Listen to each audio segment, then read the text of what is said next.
Tiago. Oi, Olá, Mara, bom tudo bem? dia, tudo bem? Bom dia, como é que você tá? Bom dia, tudo bem por aí? Tudo bem por aqui. Que bom. Obrigada por topar participar dessa live. Assunto super importante, Sim, muita gente sim. com dúvida, É o né? assunto do momento, né? Uhum. A gente gosta sempre de lembrar que assim, as pessoas estão vivendo cada vez mais, né? E quanto mais a gente vive, mais existe a necessidade também da gente se planejar melhor financeiramente, cuidar melhor das nossas finanças, entender um pouquinho melhor sobre dinheiro, porque é isso que vai fazer diferença nesses nossos anos a mais, né? As pessoas vivem mais, mas também é preciso conquistar a longevidade financeira desses anos a mais. É, Então, eu te agradeço, né? Porque imposto de renda tem tudo a ver dentro dessa temática, já que é um assunto que acontece todos os anos. Muita gente tem dúvida, muita gente acaba caindo na malha fina, perde a tranquilidade, né? Não exato, sabe como a tão deduzir as temida matéria. coisas. Mayara, fala um pouquinho, se apresenta um pouquinho aqui pra gente, para as pessoas conhecerem. Claro, claro. Meu nome é Maiara, Maiara Pereira, eu tenho 32 anos, sou formada em contabilidade há cerca de 8 anos e sou especialista em microempreendedor e também para imposto de renda.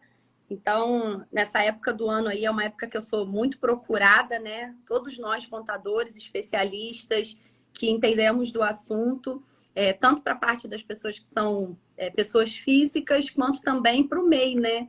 Que Uhum. procuram muito a gente nessa primeira época do ano, até porque a gente, como está na portinha da declaração da pessoa física, a gente também já está na portinha para entregar a declaração do microempreendedor. Então, são dois tipos de contribuintes que procuram muito a gente nessa época do ano para tirar dúvida, para saber como que faz.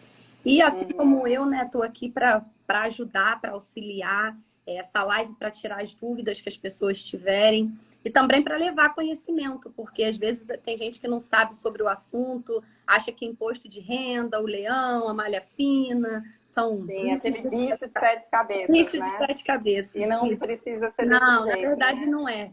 Para quem anda sempre direitinho, que tem tudo organizado, todos os comprovantes e tudo isso, acaba sendo muito, muito fácil e muito simples essa separação de documentos, esse envio, a entrega da declaração, ou o pagamento do imposto, ou a restituição também.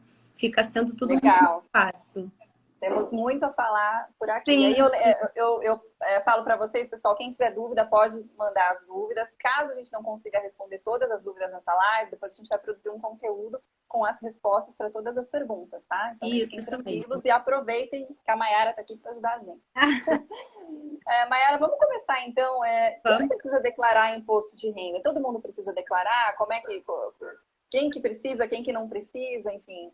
A declaração do imposto de renda, ela, na verdade, ela tem um nicho muito, muito grande de pessoas que são obrigadas e pessoas que não são obrigadas, mas que acabam optando por declarar. O primeiro ponto e o primordial é o que a gente pega como ponto inicial mesmo, é a renda tributável da pessoa. Se a pessoa teve no ano anterior, é muito importante a gente lembrar isso, que a gente está em 2022, mas a gente está declarando lá 2021. Ano passado. Muitas pessoas, às vezes, elas confundem. Ah, mas eu comprei um carro esse ano. Eu tenho que declarar no imposto de renda? Não, só no do ano que vem. Só no do ano que vem. É o que eu falo, o imposto de renda, ele vive o ano anterior. Ele não vive o ano atual, né? Então, Ele é assim, um pouquinho atrasado. é um pouquinho atrasado, vamos dizer assim. Tudo que teve de rendimento tributável de janeiro, de 1º de janeiro até 31 de dezembro do ano anterior, no valor de 28.559,70. Esse aí é o Uhum. primeiro ponto que a gente pega como passo para saber eu sou obrigado ou não sou obrigada. Esse é o primeiro, mas ele não é o único. Nós temos rendimentos isentos acima de 40 mil reais. Nós temos os bens acima de 30 mil reais. Nós temos o rendimento para produtor rural, porque existe o rendimento do trabalhador do urbano, né? E do rural também. E aí o rural fica um pouco mais acima, que o produtor rural ele tem um valor de R$ 42.798,50. É o valor que ele tem ali. Acima desse valor, ele entra na obrigatoriedade e abaixo disso ele não tem. E Uhum. também Certo. esse ano que a gente está vivendo aí no no nosso país dos investimentos, né? Que o investimento virou um assunto muito... Virou um ponto muito importante na vida de muitas pessoas, entraram muitos investidores, muitas pessoas começaram a investir, corretoras de moedas e tudo mais. E aí a gente fica com o investimento é qualquer valor. O investimento... Qualquer valor. Quer dizer, mesmo que a pessoa não tenha tido uma receita ali no ano anterior, se ela investiu, ela precisa declarar, né? Precisa declarar. E ela precisa declarar se ela fez esse investimento de R$10 ou se ela fez esse investimento de R$100.000. Qualquer valor que ela tenha colocado como investimento, ela entra na obrigatoriedade.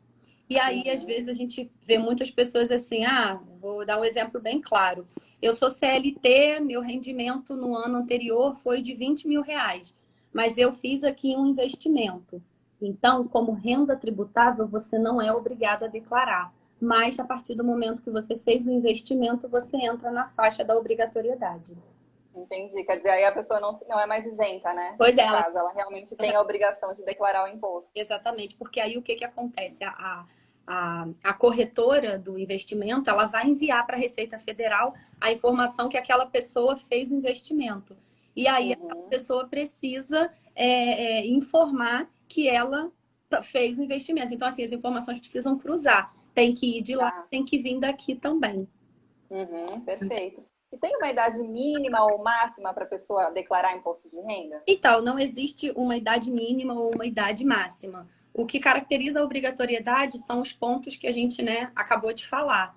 Então, assim, eu tenho 15 anos, mas eu tenho rendimentos isentos de 40 mil, acima de R$40.000. Eu vou declarar. E aí são esses pontos. E você tinha tenho 100 anos e estou recebendo ali alguma coisa. Eu preciso ainda declarar, né? Declarar, exatamente. A gente tem realmente alguns pontos de isenção, mas eles não são caracterizados por essa questão de idade mínima ou idade máxima para começar ou para terminar. Tá, entendi. Isso... E o que acontece se a pessoa não declarar? A pessoa precisa declarar, mas ela não declara. O que acontece com ela? O problema vem aí, né? O problema vem na hora que eu não preciso... Eu preciso declarar, mas eu não declarei. E aí, o que vai me acontecer? Primeiramente, você vai começar pelo bloqueio do seu CPF. Então, eu acho que isso aí já é um problema muito grande para muitas pessoas, né?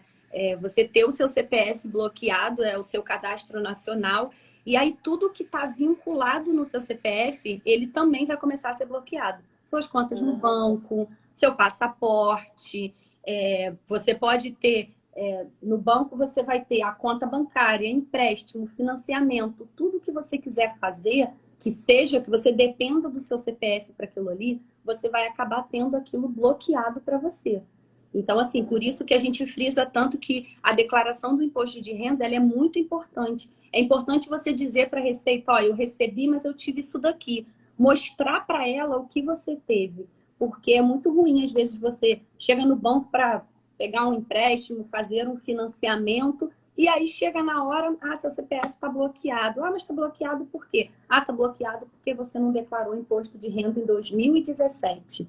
Então, assim, pegar o histórico lá atrás e vai ver que eu deixei de fazer uma coisa que às vezes na época ia te custar aí 100, R$200 que fosse, e você acaba tendo que pagar muito mais caro, né?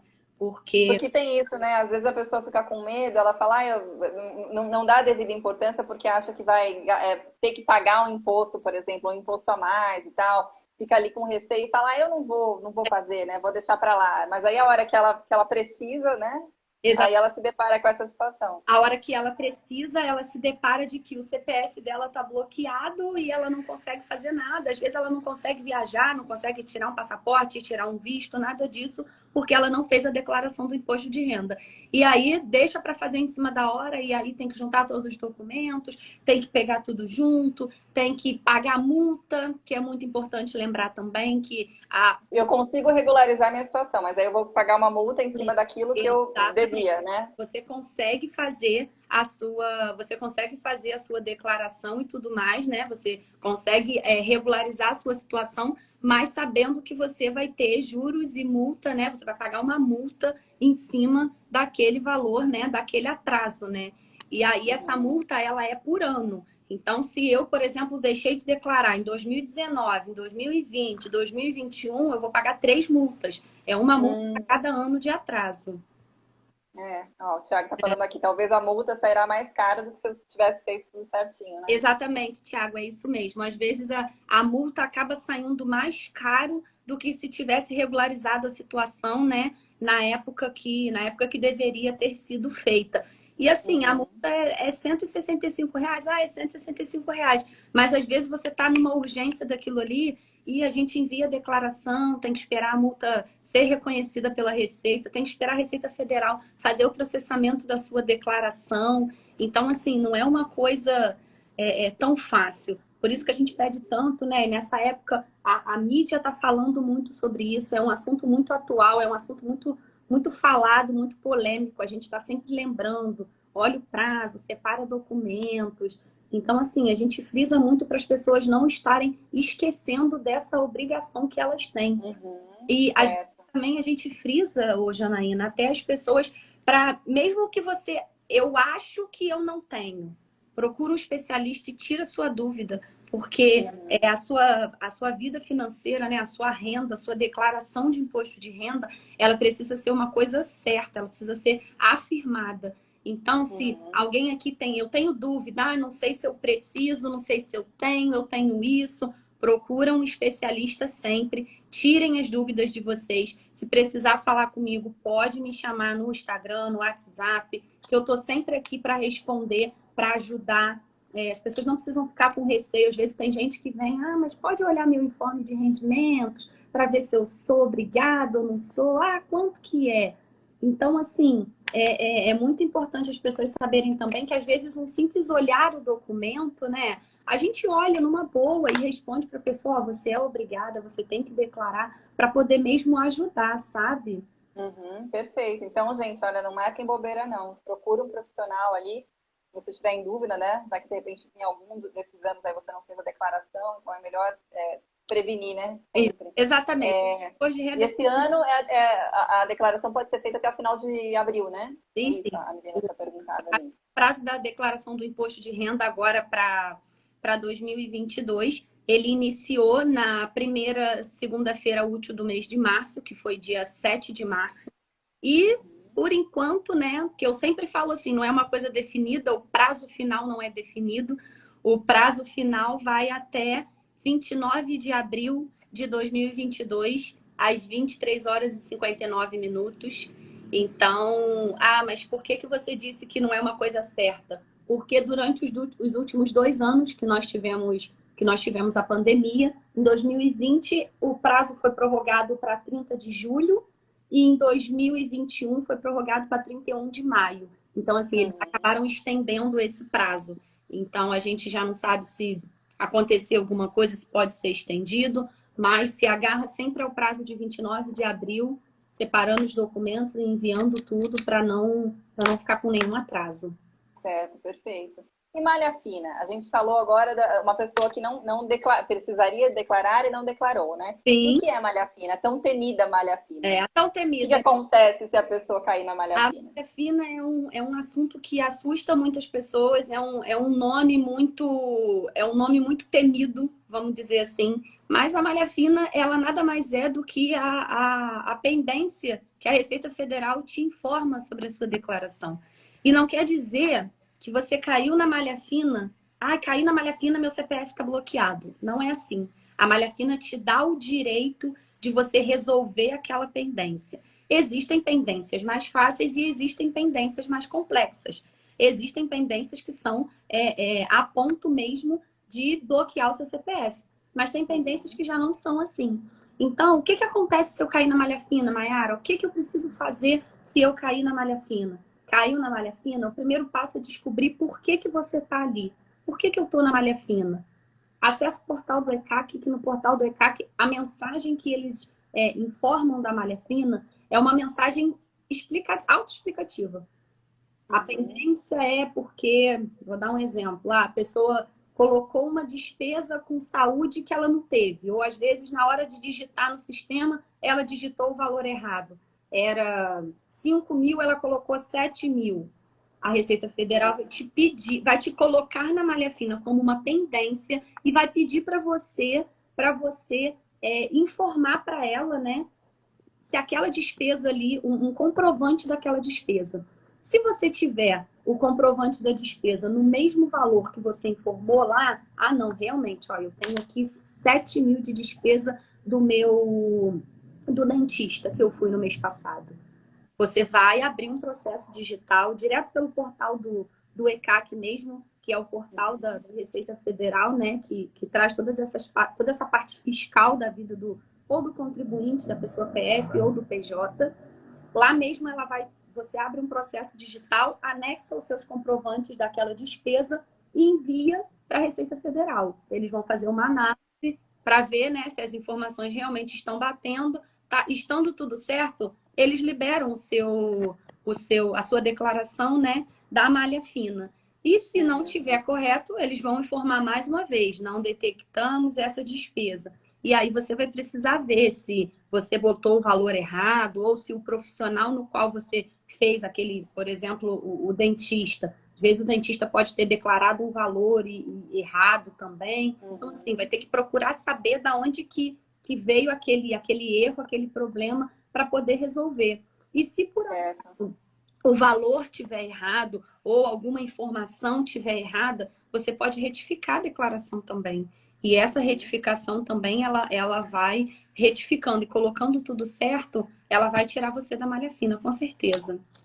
E é a própria Receita Federal quem avisa, no caso da pessoa ter caído na malha fina, é isso? Exatamente. Existem alguns casos que a Receita Federal vai mandar para você uma notificação que vai chegar na sua residência, informando que existem pendências na sua declaração, que na notificação a Receita Federal informa que pendência é essa, o valor da pendência, quanto tempo você tem até a ciência da notificação para poder enviar, né, para poder se apresentar na Receita Federal, informando sobre aquilo que você está sendo notificado. E existem algumas outras notificações que, assim, a Receita Federal não dá tempo de notificar o contribuinte.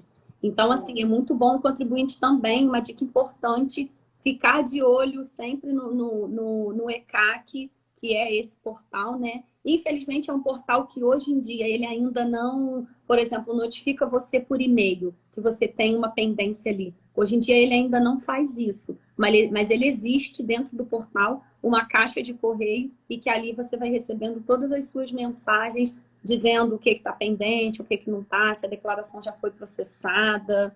Então, assim, ainda não temos como você receber, por exemplo, um SMS, um e-mail, informando que você está pendente. Mas você consegue, por dentro desse portal, consultar. Então é bom sempre ficar de olho, né? Sempre não ficar depender de olho, só da notificação que vem da Receita. Exatamente. Se a pessoa tiver alguma dúvida, né? Se realmente declarou certo. Isso mesmo. Tem muitas pessoas que fazem isso também, Janaína, quando vai chegando perto do prazo da restituição. Porque a restituição, ela é paga sempre no último dia útil de cada mês, em 5 lotes, iniciando em maio e finalizando em setembro. Então, o primeiro lote vai ser pago. O primeiro lote é o lote preferencial, né? Que ele é do pessoal da prioridade, aposentado, pensionista, algumas pessoas que têm alguma necessidade especial e que são incluídas nessas prioridades, né? E ele começa a ser pago em 31 de maio, aí vai maio, junho, julho, agosto, setembro. Sempre no último dia útil. Se o último dia do mês for dia 31, igual no caso, por exemplo, mês de maio tem 31 dias, ele vai ser pago sempre no dia 29. Ele sempre vai, se o último dia do mês não for um dia útil, ele paga sempre no último dia útil do mês. Entendi. Agora, assim, vamos supor que a pessoa caiu na malha fina, ou, enfim, até para evitar o risco de cair na malha fina, o ideal é sempre guardar direitinho os recibos, né, ali os documentos, e muita gente deixa para a última hora e aí acaba dando aquela confusão, né? O que você recomenda que as pessoas façam? Quanto tempo a gente tem que guardar os recibos? Eu já ouvi que são 5 anos, é isso? Sim, 5 anos. Toda despesa, nota fiscal que a pessoa tem, ela precisa guardar esse comprovante por pelo menos 5 anos, porque 5 anos é é o ano, né, que a gente diz que 5 é o ano fiscal, é o tempo limite fiscal para um documento ter uma validade, né, para você guardar. Então, uma dica que eu dou para as pessoas que guardem sempre os seus comprovantes e procurem pegar os comprovantes no ato do pagamento. Fui no psicólogo, fui no dentista, fui na fisioterapia, qualquer coisa que você vá, né, que seja uma despesa dedutível do imposto de renda, você precisa guardar aquele comprovante. Então, fez o pagamento, já pede o comprovante para o profissional na hora e guarda. Se achar que o papel vai apagar, tira uma foto, ou tira uma xerox, alguma coisa, para você ter sempre aquele comprovante ali para quando você for fazer a sua declaração. E aí muita gente pergunta, mas você está falando tanto de guardar o comprovante da despesa, e quais são essas despesas que eu preciso guardar esse comprovante? Então, assim, as despesas que a gente deduz no imposto de renda são despesas com educação, saúde, despesas médicas. Então, mas quais são as despesas médicas? São despesas que você tem com alguns profissionais liberais, não são todos. Os que nós podemos deduzir são os dentistas, fisioterapia, psicólogo, que também é um serviço que está sendo muito usado ultimamente, né? Então, assim, a despesa com tratamento psicológico é uma coisa que a gente tem tido muita declaração com esse tipo de despesa. Despesa com fonoaudiólogo, exames que você tiver, que fizer o pagamento, né? Exames laboratoriais, exames clínicos, consulta médica. Um outro também que é muito importante a gente falar aqui é para o pessoal que fez o teste do Covid agora pela rede. Também pode deduzir? Sim, o teste do Covid, né? Foi aprovada uma lei agora em 2022 que o contribuinte que fez o teste do Covid pelo particular, que fez o pagamento ali, ele pode exigir o comprovante, o recibo daquele laboratório que ele fez, da clínica que ele fez e fazer a dedução do teste do Covid na declaração do imposto de renda. Com educação, você pode deduzir escola, faculdade e cursos superiores, mestrado, doutorado, pós-graduação, tudo isso. Única despesa, né, a gente entende que é com educação, mas não é dedutível no imposto de renda, são, por exemplo, despesas com cursos de idioma, inglês, francês, espanhol, não são despesas para dedução no imposto de renda. Certo, inclusive tem uma pergunta aqui sobre isso, Mayara. Posso deduzir gasto com cursos variados no IR, cursos de pós, idiomas, extensão, mas pode, né? Pós-graduação? Pós-graduação pode, a pós-graduação pode. O que realmente não deixa mesmo é curso de idioma, né? E alguns cursos técnicos, cursos profissionalizantes. Agora, cursos que o profissional faça para a sua especialidade, eu sou formada em contabilidade e eu vou fazer uma pós-graduação em gestão tributária. Eu posso deduzir a minha pós-graduação lá na minha declaração. O que eu não posso eu sou contadora, vou fazer um curso de Excel avançado. Esse curso de Excel avançado, ele não vai ser dedutível na minha declaração de imposto de renda. Entendeu? Depende do tipo de curso, porque é um curso mais para profissionalizar. Entendeu? Não muito... Então, assim, a despesa também com a educação é muito importante que seja vista com um especialista, porque às vezes a pessoa, estou fazendo um curso de inglês, vou deduzir meu curso de inglês na declaração do imposto de renda. Então, assim, o curso de idioma, ele não vai entrar como uma despesa no imposto de renda. Despesa eu ia te perguntar, como é que a gente fica sabendo? Porque às vezes a gente não sabe, acha que aquele curso pode ser deduzido e não pode, né? A própria Receita, ela avalia ali na hora para saber. Sim, na verdade, né, o especialista, ele sabe. Ele olhando aquilo ali, ele vai saber. Se você informar para ele, eu fiz um curso de pós-graduação, ele vai te dizer que pode. Agora, eu fiz um curso de idioma, eu fiz um curso profissionalizante. Infelizmente, cursos profissionalizantes não vão entrar nesse nicho na área de educação para fazer dedução no imposto de renda. Entendi. Uma pergunta aqui. Pós-graduação feita no exterior pode deduzir? Sim, pode sim. Toda despesa que nós citamos aqui, ela pode ser deduzida tanto a feita no Brasil quanto a que foi feita no exterior. Pós-graduação, graduação, às vezes uma consulta médica que você fez lá no exterior, você pode deduzir também no seu imposto de renda. Na hora de deduzir, tem a opção, né? Nos pagamentos efetuados, ele tem a opção educação exterior, educação no Brasil, todos eles, fisioterapeuta no exterior, fisioterapeuta no Brasil. Então, assim, é só você colocar direitinho se foi no Brasil ou se foi no exterior para fazer a sua dedução. Legal. Agora vamos passar para outro tópico. Existem Vamos. diferenças para quem é CLT e quem é autônomo na hora de declarar? Então, existe uma diferença sim, porque, na verdade, a diferença do autônomo para CLT, ele já vem direto, né, lá daquela parte ele já vem direto, a retenção vem direto na fonte, né? A própria empresa já vai fazer a retenção daquele valor, vai fazer o seu desconto em folha, e aí, quando você receber o seu rendimento no final do ano, no ano seguinte, né? Você já vai ter ali a retenção do imposto de renda. E para o autônomo funciona de uma maneira um pouquinho diferente, porque o autônomo, ele mesmo precisa fazer a retenção do imposto dele. Então, assim, ele vai escolher lá, ele tem um rendimento, né, um salário mensal, vamos colocar de R$ 3.000.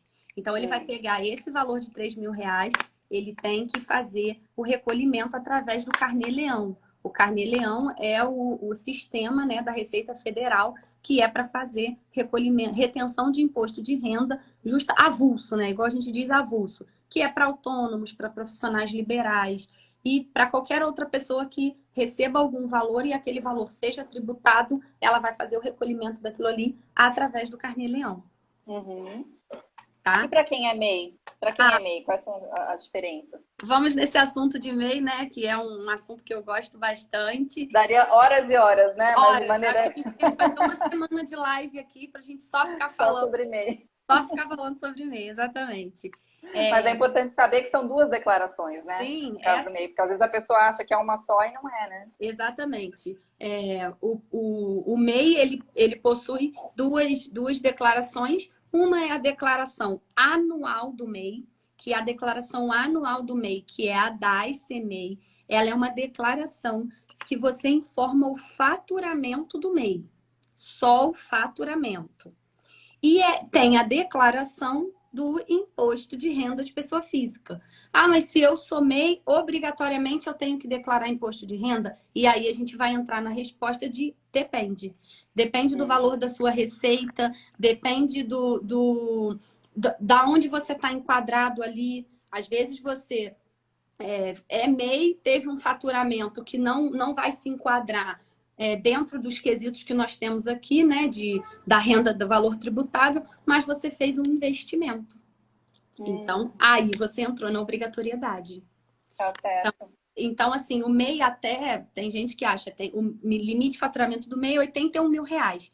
Ah, eu faturei R$ 80.000 no ano, eu vou ter que declarar imposto de renda? A gente vai fazer um cálculo sobre esse valor. Existem percentuais, né, alíquotas que a gente aplica sobre esse valor para poder dizer qual parte do teu faturamento é lucro, que é rendimento isento, e qual parte vai ser rendimento tributável. Uhum. Gente, se você tem dúvida, é fundamental procurar a ajuda de um especialista, porque Sim. Às vezes a coisa pode parecer simples e até a pessoa paga mais imposto do que deveria, no caso, né? Às vezes MEI, que tem aquelas deduções ali, né? Aqueles valores. Aí assim, o MEI, a única diferença para o MEI é a declaração anual e também a declaração do imposto de renda. Mas as deduções, os pagamentos, tudo que você precisa colocar, independente se você é MEI ou não é, você vai precisar daquelas informações para colocar na sua declaração.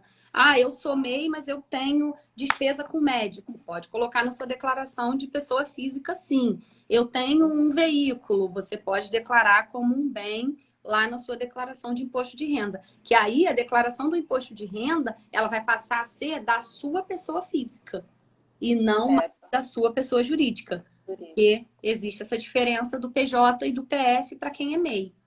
Uhum. E uma pessoa que é aposentada, Mayara, ela precisa ficar atenta a algum detalhe ali na hora de fazer a declaração? Sim, com certeza. A gente vê muito aposentado que, assim, eu trabalhei, me aposentei, já fiz as minhas contribuições. Realmente, o aposentado já fez as contribuições dele, já está ali aposentado quietinho, mas o leão não vai deixar ele quietinho, não. O leão vai continuar de olho nele para olhar os rendimentos, principalmente para os aposentados, né, acima de 65 anos, que nós temos a parcela isenta, né, dentro da declaração do imposto de renda, que é no valor de a parcela isenta R$ 22.847, que corresponde ao valor de 1.903, né? Que é a parcela, a primeira faixa da tabela do imposto de renda, que é isento, é esse valor vezes 12, para você saber a sua parcela. Então, na hora de declarar a Receita Federal, né, o governo, a Previdência Social, ela libera para o aposentado e para o pensionista também um informe de rendimentos exatamente igual às pessoas que são CLT, que recebem o informe da empresa. A Previdência também libera para o aposentado e nesse informe ele vem dizendo quanto ele teve de rendimento tributável, qual foi o valor, se foi parcela isenta, ele traz o valor da parcela isenta. Então, assim, o aposentado, o pensionista, não pensa que, porque eu me aposentei, então eu não preciso. É sempre bom ficar de olho, todo ano emitir o informe de rendimentos. O informe de rendimentos do aposentado e do pensionista, ele pode ser retirado ou numa agência, né, numa unidade da Receita Federal, ou então também pelo site. Existe um linkzinho que você já coloca ali o número do seu benefício, seu CPF, seu nome, data de nascimento, e emite o seu informe, manda para o seu especialista para ele olhar se você precisa ou não. E se você precisar, é só declarar. Não tem diferença nenhuma, não tem problema nenhum também o aposentado fazer essa declaração. É importante que ele faça justamente pelos fatos que a gente já falou aqui, que a não entrega da declaração vai trazer problema até para o aposentado, até para o pensionista. Então, assim, não deixem nunca de fazer a declaração de imposto de renda. Tá certo. E ainda falando sobre aposentados e pensionistas, existe uma possibilidade de isenção de imposto de renda quando se tem doenças graves, é isso? Sim, Você sim. falar um pouquinho sobre isso? Sim, claro, vamos falar assim. É muito importante a gente falar desse assunto, porque existem 17 doenças, né, que são consideradas doenças isentas para o imposto de renda, e essas doenças elas foram determinadas por lei. Essa listagem de doenças é a Lei 713 de 88, que define, né, quais são as doenças graves, consideradas graves, para isenção de imposto de renda. Entre elas, tem uma delas é AIDS, HIV, câncer, o Parkinson. Existem mais uma listagem que, assim, 17 de cabeça eu não vou lembrar, não. Mas as principais que nós temos, né, as que a gente mais vê por aqui, são essas que são as doenças consideradas isentas. E aí vem aquela pergunta: eu sou portador de uma dessas doenças. E como que eu vou fazer para saber que eu sou isento? É só eu simplesmente não declarar, não fazer a minha declaração? E aí, para os portadores dessa doença, a isenção ela vem de uma maneira diferente. É preciso entrar no site, né? No site do meu INSS, e aí faz o cadastro no site do meu INSS e entra na opção perícia médica. É o nome da opção que a pessoa vai usar. A pessoa tem que cadastrar antes. Isso, ela precisa se cadastrar antes. A Receita Federal precisa dar o aval, né? Dizer, não, realmente você é isento. Marca-se uma perícia, a pessoa tem que levar todos os documentos. E uma coisa importante também, a doença grave, ela tem que ser comprovada por escrita médica, né? Por atestado médico. Não é simplesmente eu falar que sou portador daquela doença, entrar no site, fazer meu cadastro. A pessoa precisa enviar o atestado médico, né, para o INSS, informando que ser portador daquela doença, vai fazer a perícia junto com o médico habilitado, com o médico perito da Receita Federal, da Previdência Social, e ele liberando o laudo, sai a declaração da isenção daquela pessoa. Então, assim, ela passa a ser isenta após ter feito essa declaração de isenção. Agora, sem fazer a declaração, ela continua sendo obrigada a declarar. A declarar. E aí, se ela vai lá e acha que ela é isenta, ela já está irregular, né? Exatamente. Um dos únicos tipos, né, que a gente tem essa particularidade para isenção é essa parte de doença, da pessoa ser isenta e ela precisar comprovar que ela realmente é isenta, independente do rendimento que ela tem. Ela se encaixou em um dos rendimentos que a gente citou no início da live, mas ela é portadora, ela é isenta. Tá, perfeito. Maiara, eu queria agora, eu vou te falar algumas das perguntas, que a gente está recebendo bastante perguntas. Eu tô vendo. Vou dar um tempinho aqui nas minhas, minhas perguntas bastante. E colocar algumas perguntas das pessoas, né? Sim. Então, uma delas aqui, ó. Em que casos eu posso incluir meus pais como dependentes? Vale a pena? Então, essa questão de vale a pena ou não vale a pena, isso daí também é uma coisa que a gente precisa estudar muito para saber se realmente vale a pena ou não vale. Então, assim, você tem que colocar os seus pais como seus dependentes se eles realmente são seus dependentes. Eles dependem de mim, eu que trabalho, eu que pago o plano de saúde, ou eu que pago as despesas que eles têm. Então, assim, eles são diretamente os seus dependentes. E isso acontece para qualquer outro dependente que você tenha, dependente ou alimentado, ou seja o que for. Você só pode colocar que aquela pessoa é o seu dependente se ela realmente for. E aí, ela precisa ser colocada também, caso você seja um CLT, né? Você precisa colocar ela também como dependente no seu imposto de renda mensal, né? Na sua retenção lá na fonte, porque isso também vai acabar diminuindo, né? Isso aí tem o dependente, ele tem também uma isenção, um abatimento, uma dedução dentro do valor mensal que é descontado direto na folha, que é o imposto retido na fonte. Entendi. Inclusive, essa questão de dependente, às vezes a pessoa, por exemplo, ela paga um curso, uma faculdade, alguma coisa para um sobrinho, mas o sobrinho não é dependente legal. E ela acha que pode deduzir do IR, mas aí não pode, né? Não pode, porque o sobrinho não é dependente dela. Então, assim, para você colocar um dependente na sua declaração, principalmente essa questão de sobrinhos, a gente vê muitas vezes avós que cuidam dos netos, mas assim, você precisa ter, né, um respaldo jurídico para aquilo ali, a guarda daquela criança, para você poder colocar ela realmente como seu dependente. Às vezes, o simples fato de que, mas meu sobrinho fica comigo, eu cuido dele, eu pago o dentista que ele vai. Então, assim, ele não é o seu dependente direto. Você precisa, né, ter a guarda dele, precisa ser uma coisa judicial para você poder colocar ele como seu dependente na declaração do imposto de renda. Tá certo. Vamos para mais uma. Efetuei pagamento no total de R$22 mil em saúde com comprovantes em 2021. Pergunto, desse valor, tem o ressarcimento na minha declaração? Como ele fez? Enviou? A pessoa gastou R$22 mil em saúde e tem comprovantes relacionados a isso, né, em 2021. Então, desse valor, ele tem algum ressarcimento na declaração? Sim. Aí, assim, saber se ele tem algum ressarcimento ou não desse valor vai depender do valor da renda dele e da alíquota efetiva que vai ser calculada pelo sistema para poder saber se ele vai ter um imposto a pagar ou se ele vai ter um valor a restituir. Então, assim, isso também vai depender muito da renda que ele tem, da alíquota efetiva que foi calculada para ele. Então, assim, são muitas coisas que influenciam. E, às vezes, é bom até fazer uma simulação, né, antes de enviar a declaração. Faz uma simulação colocando o valor da renda, o valor das despesas, para você saber se aquilo ali vai acabar tendo para você um imposto a restituir. Tá. Saúde não tem limite, né? É uma das coisas que não tem limite para declarar ou tem limite? Não, a saúde não. O que nós temos limite é a educação. A educação, a gente tem um limite de R$ 3.851 para fazer dedução de educação, assim como dependente também, que deduz R$ 2.889. E a saúde, não. A saúde, quanto você tiver de saúde, você vai colocando, você pode colocar na sua declaração.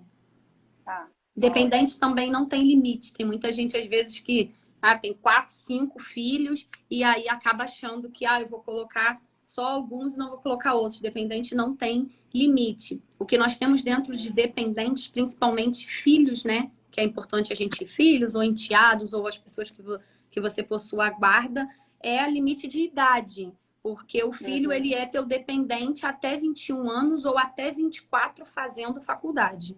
Então, se ele tem acima de... meu filho tem 25 anos, ele não é mais ser dependente porque é até 24 anos. Se ele fizer... No caso de pais separados, por exemplo, um deles escolhe quem vai ficar com a criança ali, no caso, como dependente. Uhum. Então, na verdade, isso aí precisa ser acordado, né? Quanto mais se for uma situação dessa questão de guarda que envolver pagamento de pensão. Então, eu tenho um filho e eu pago a pensão para o pai que fica com ele. Eu vou colocar o meu filho como meu alimentado na minha declaração, porque alimentado eu estou pagando aquilo ali para ele, e a mãe dele vai colocar, na verdade, que a mãe é apenas a responsável pela criança, ela não é a beneficiária da pensão. Mas a questão dos gastos que ela tem com a criança pode entrar na declaração dela. E quem paga a pensão, a criança entra apenas, né? O filho entra apenas como o alimentado. Na questão de pais separados. Pais juntos, né? Assim, às vezes também é tudo um acordo, né? Você coloca, ou eu coloco. Se tem dois, eu coloco um, você coloca outro. O que não pode acontecer é a mesma pessoa ser dependente em duas declarações. Isso não pode acontecer. Ou ela vai ser em uma, ou ele vai ser na outra.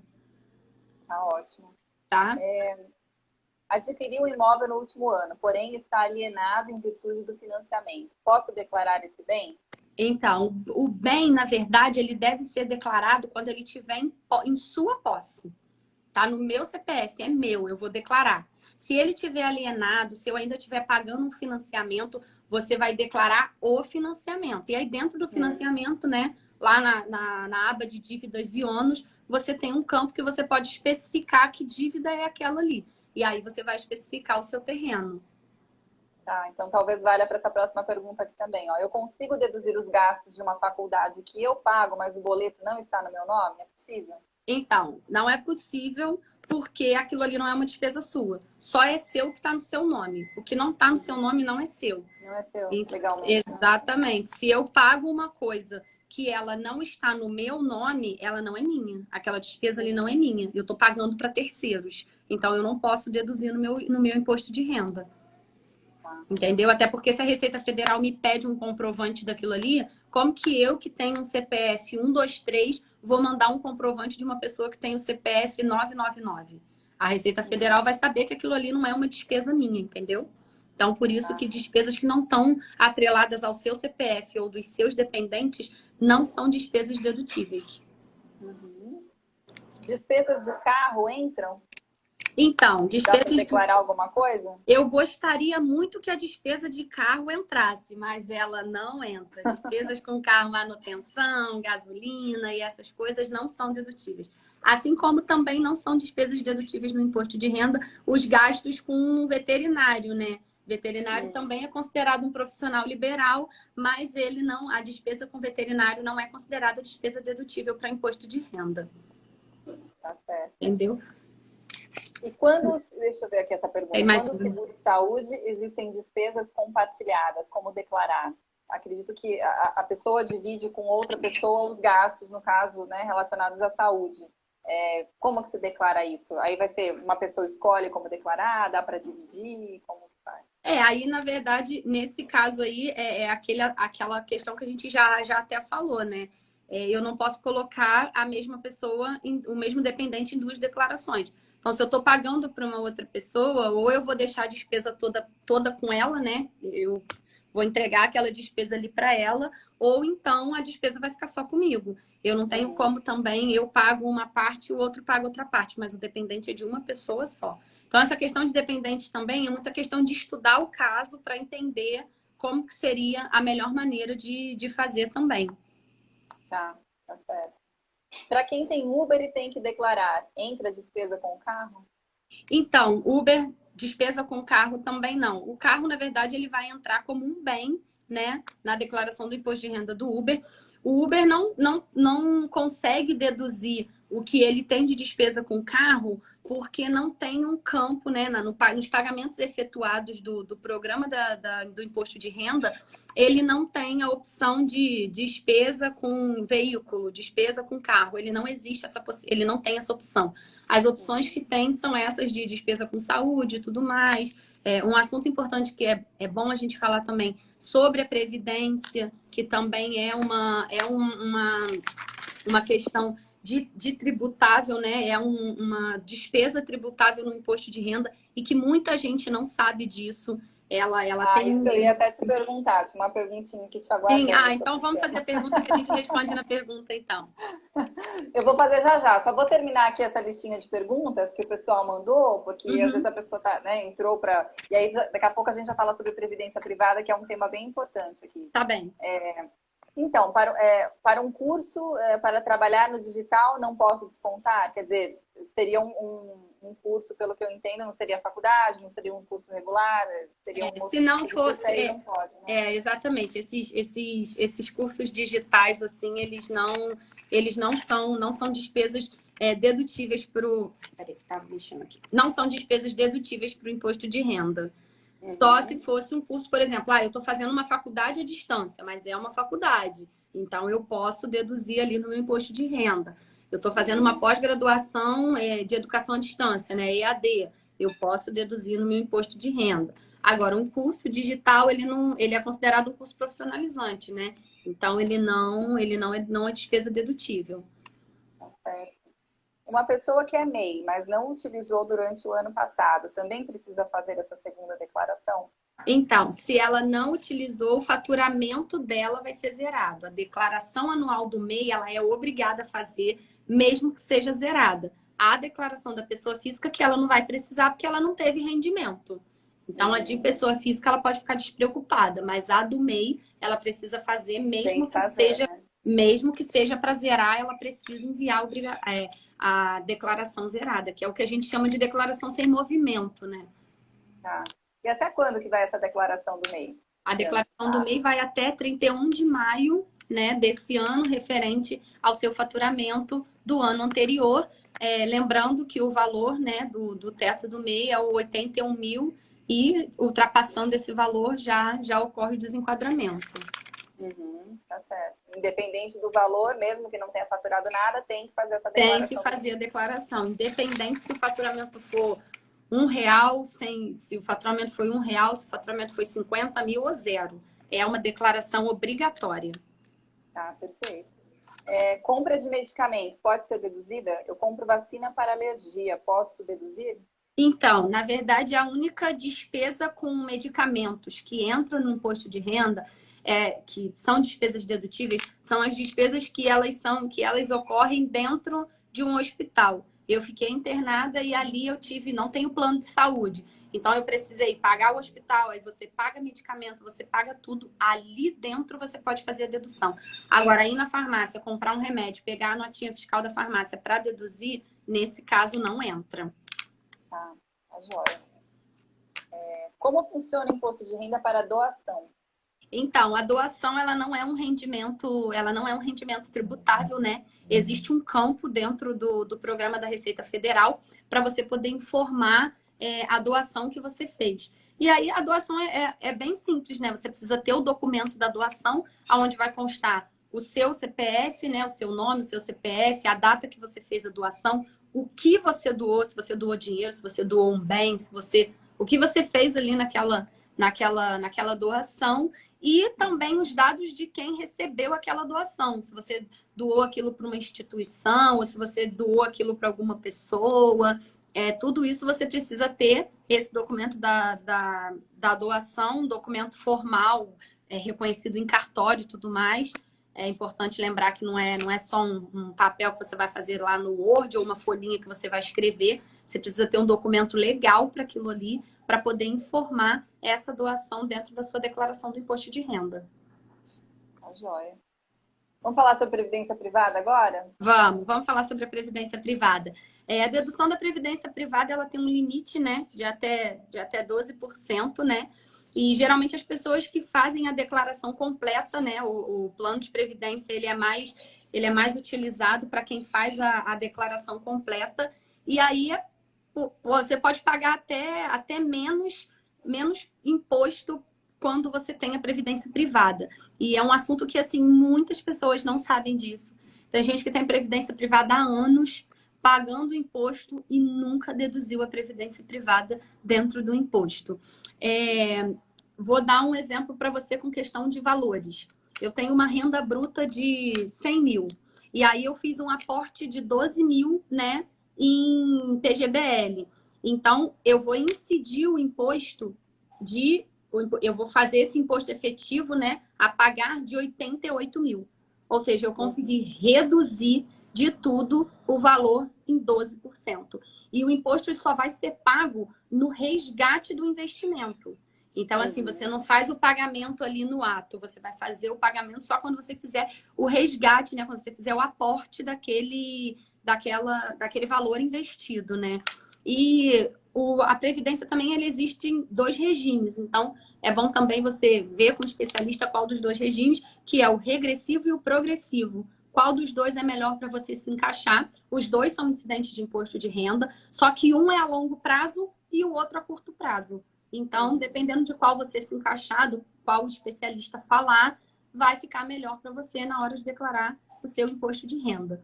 E uma coisa lembrando que a dedução é no PGBL, né? A gente está falando de PGBL. Isso, exatamente. A dedução o PGBL não vale isso. Exatamente. Dentro do PGBL, esse que a gente está dando um exemplo, é a dedução de PGBL de até 12%.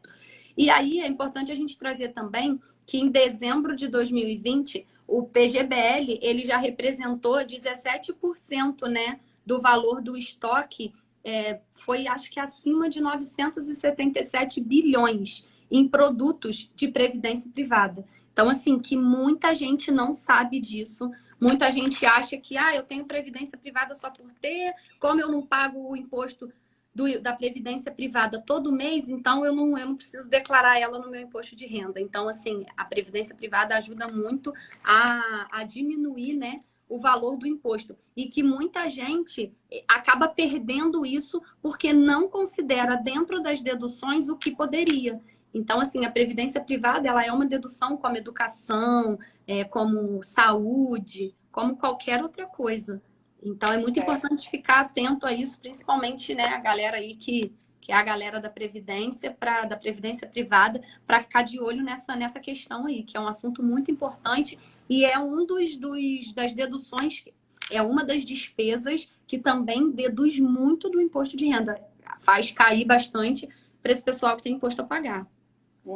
Quer dizer, é fundamental um planejamento, né? Porque muitas vezes você coloca ali, você vai estar planejando a sua aposentadoria, ou enfim, alguma coisa que você queira ali fazer no futuro com um plano de previdência, e deixa de pagar o imposto agora. E ao mesmo tempo você tem que saber que lá na frente você vai pagar o imposto. Então, tem que pensar direitinho o que você vai fazer. Estou economizando agora, então vou aproveitar para investir esse dinheiro, né? Não vou gastar à toa. Então, tudo isso entra também num esquema maior ali de educação planejamento, né? Essa educação financeira que eu preciso ter na hora de fazer a minha previdência.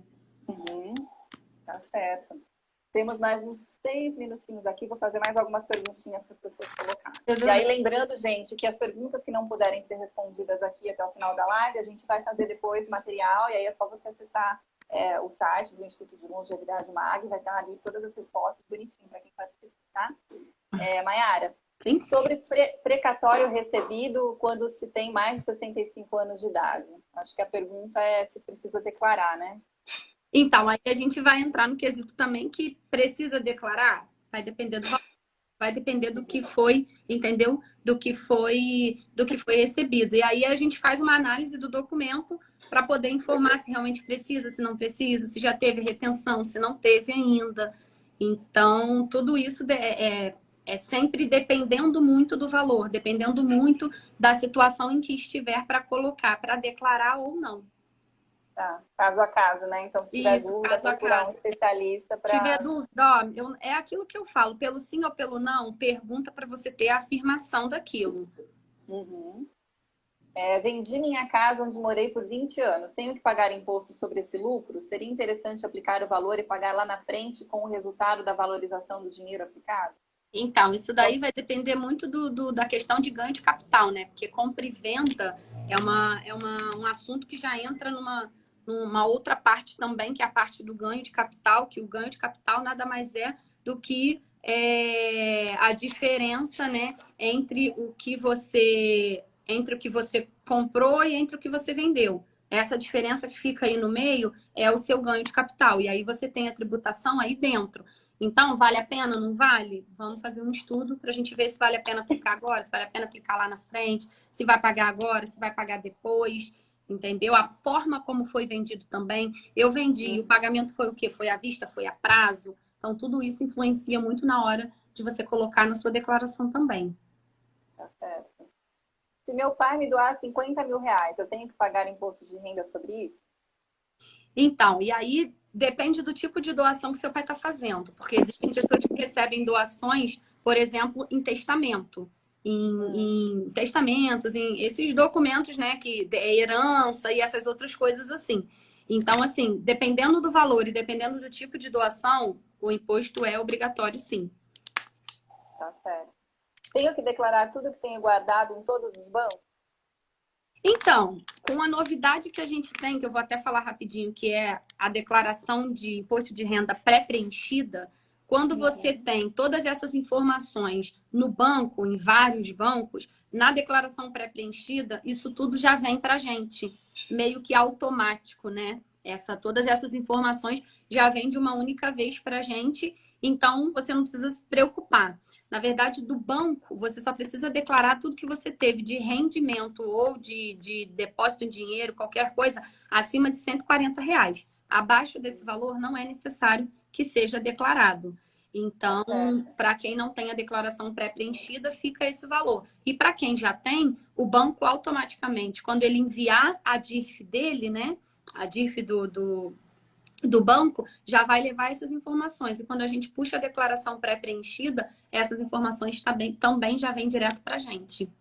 Tá. Explica um pouquinho como é que funciona a declaração pré-preenchida e a questão do pagamento por Pix. São novidades que vieram esse ano, né? Sim, sim. Isso daí são novidades que nós temos esse ano na declaração do imposto de renda, né? Que para quem tem no cadastro do gov.br o nível prata ou o nível ouro, ele já tem essa opção de fazer a declaração pelo pré-preenchido. Na verdade, o pré-preenchido, o próprio nome já diz, né? Vem tudo preenchido, já vem tudo lançado. A gente só precisa conferir todas as informações. Caso tenha alguma coisa que não esteja ali e precise incluir, é só incluir. Por exemplo, uma despesa médico, alguma coisa assim que não esteja ali, você pode incluir. E ela só vale para os níveis pratas do gov.br, é nível prata, que esteja com todos os dados preenchidos, ou para o nível ouro, que geralmente é quem usa o acesso pelo certificado digital. Então, assim, é uma novidade muito boa.